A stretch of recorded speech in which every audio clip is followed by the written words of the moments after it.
ஏ அரக்கா எப்பா என்ன கோவப்படாத, கொஞ்சம் பொறுமையா இரு. பொறுமைதான் வேணும். நீ கைலாசம் போனல்ல? பொறுமைய ரொம்ப சோதிக்காங்க ஐயா. கைலாசம் போனல்ல? ஆமா போனேன். பகவானை பார்த்தல்ல? பகவானை பார்த்தேன். மேல போகும்போது மணி எத்தனை? கரெக்டா 12 மணி. மணி கரெக்டா 12 தான். சாத்த பிறகு கூட 1 மணி நேரம் ஆனாலும் பிரச்சனை இல்ல. நீ நேரத்தை இழுத்துட்டியா? கதை நிறைய இருக்கலாமா? நீ அவங்க கிட்ட சொல்லி போட்டு ரெடியா இருக்காங்க. தேங்காய் பழத்தை வச்சுட்டு ரெடியா இருக்காங்க. அவங்க ரெடியா இருந்தாலும் இவர் விட மாட்டார். அவர் அப்படி ஆளு. ஆமா. மணி என்ன தெரியும்? மணி என்னாச்சு? மணி 11:45. கரெக்டா பகவானை பார்க்கும்போது மணி 12 மணி. 12 மணி. பகவானுக்கு என்ன நடந்துச்சு? பகவானுக்கு உச்சிகால பூஜை நடந்துச்சு. பகவான் கண்ணை பார்த்தாயா?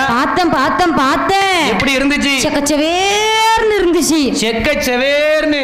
ஆமா. செந்தூர பொட்டாட்ட இருந்துச்சு. நினைச்சேன் என்ன? ஏ அரக்கா ஏமாத்திட்டாரு. நம்ப மாட்டேன்